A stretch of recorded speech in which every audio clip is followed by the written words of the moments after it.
When clients go to a beauty salon, they expect to be pampered. They don't expect to risk their health. Ottawa's Board of Health is discussing the reality that even the simple manicure could put customers at risk. One Barrhaven esthetician is more determined than ever to keep her customers safe after she contracted an infection at a local salon. What I'm hearing, several clients of mine actually, not just the one, it's a similar pattern where, you know, they're going in for just a quick pedicure, like a quick manicure, they're having a quick service. Something happened where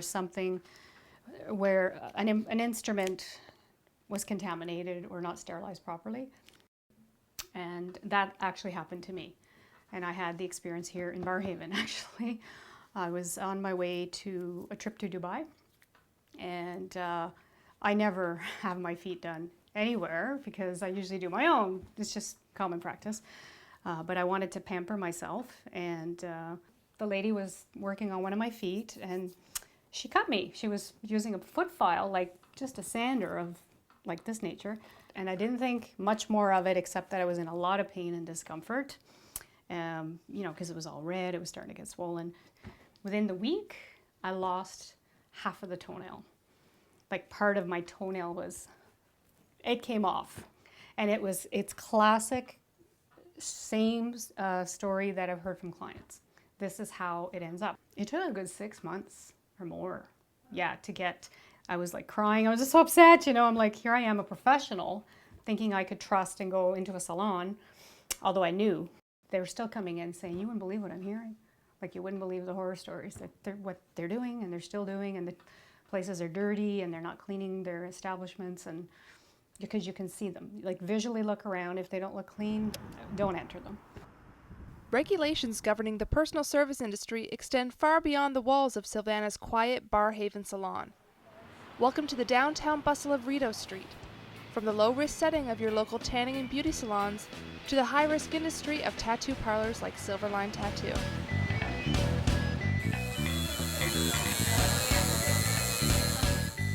The health board makes sure we have all the right equipment. Now, just because you have the right equipment doesn't mean you're going to use it properly. So, yeah, it is high risk. You know, I hate to say it, but it's true.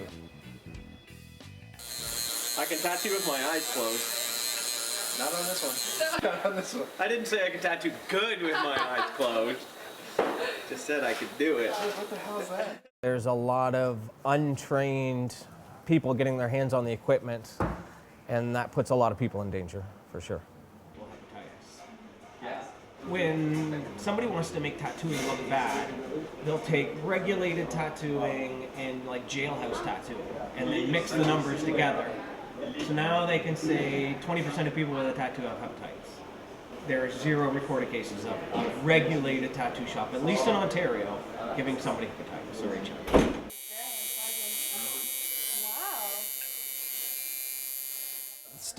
This is an autoclave. It's a digital autoclave. And as I said before, what they do is they use heat and pressure. About 270 degrees Fahrenheit. Equipment in the personal service industry is regulated by health inspectors like Tristan. Bacteria, fungus, things like that. So there's like kind of like 3 levels of disinfection. You got low level, intermediate level, and high level. And then beyond that, you have sterilization, where sterilization would be more for invasive services like tattooing, piercing. This is what I'm working on right now, big old watercolor. I do all anatomy-based stuff. With personal services, people are working on your hands, your face, your hair, and you can see what they're doing. So if you see that they're doing something wrong, then you can stop them and tell them, you know, obviously if you're well educated, you'll know when something is appropriate or not. So say I'm going to a salon or getting my nails done or getting my hair done or getting a new tattoo. What should I look for as a client? When you come into the station, you want to make sure that the station's clean. Like, you don't want it to be full of nail dust or anything like that, because they have to clean the station between clients.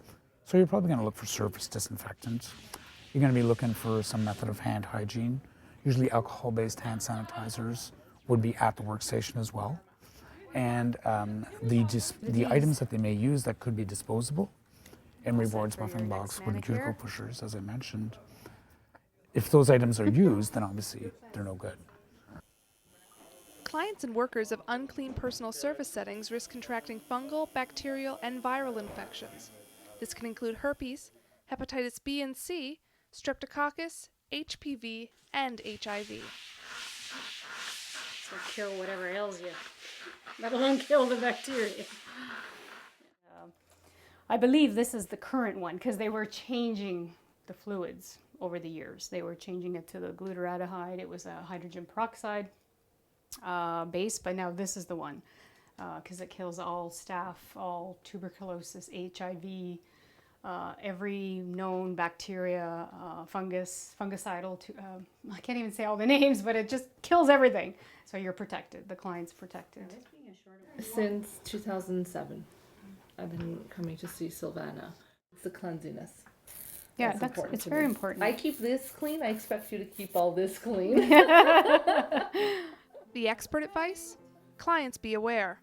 Whether it's a haircut or a piercing, customers need to ask questions and keep their eyes open. Well, that's it, right? So there's only one. Bye-bye.